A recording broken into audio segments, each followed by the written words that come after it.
In this video, I'll help you fix the Receiver Information Invalid error on Western Union.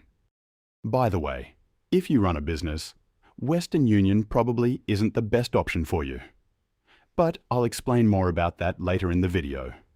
In order to fix the Receiver Information Invalid error on Western Union, first open the Western Union app on your device and sign in to your account.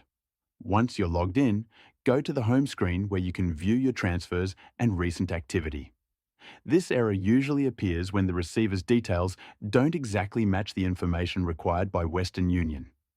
Most of the time, the issue is caused by a small mistake in the receiver's name, missing information, or details that don't match the receiver's ID. The good news is that this problem can usually be fixed quickly by reviewing and correcting the receiver's information. Start by opening the transfer that is showing the error. Tap on the transaction so you can see the full details. Carefully review the receiver's name and make sure it matches exactly as it appears on their official identification. Even a small difference in spelling, missing middle name, or extra characters can cause the system to show the Receiver Information Invalid message. If you notice a small spelling mistake, look for the option that allows you to edit the receiver's name. In the transfer details, tap on More or the three-dot menu and then select Edit Receiver's Name. From there, you can correct minor spelling errors or adjust the name so it properly matches the receiver's ID. After making the correction, save the changes and try the transfer again.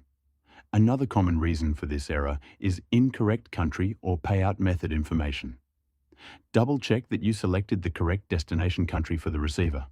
Also confirm the payout method, such as cash pickup, bank deposit, or mobile wallet, because different methods may require different receiver details. If the receiver is collecting cash, make sure the full name is entered exactly as shown on their identification.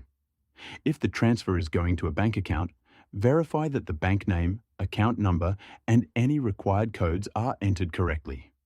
Even a small typo in these details can trigger the error message. Sometimes the issue can also happen if the receiver's information was saved incorrectly in your contacts.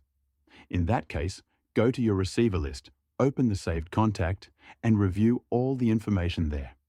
Correct any mistakes you find, and then try sending the transfer again using the updated details. If you attempt to edit the receiver's name but the system does not allow the change, it usually means the correction is too different from the original name. Western Union only allows small adjustments to existing transfers. If you need to make a major change, the best solution is to cancel the transfer and start a new one with the correct receiver information. Once the receiver's details are corrected and saved, the error should disappear and you should be able to continue with the transfer normally. Always double-check the receiver's name and details before confirming the transaction to avoid delays or issues during pickup. Western Union is decent, but personally, I prefer MoneyGram for day-to-day money transfers, especially if you live in the US or Canada. If you're worried about online fraud, they even have physical locations near you where you can make transfers in person. There's a link in the description below to create a free account. But if you run a business or plan to start one, Airwallex is a much better option. You can send and receive money from all over the world, in many different currencies. It's a complete business banking account that goes way beyond what Western Union offers. There should be a video popping up on your screen now. It's a detailed Airwallex review covering everything you need to know. Click the video to start watching.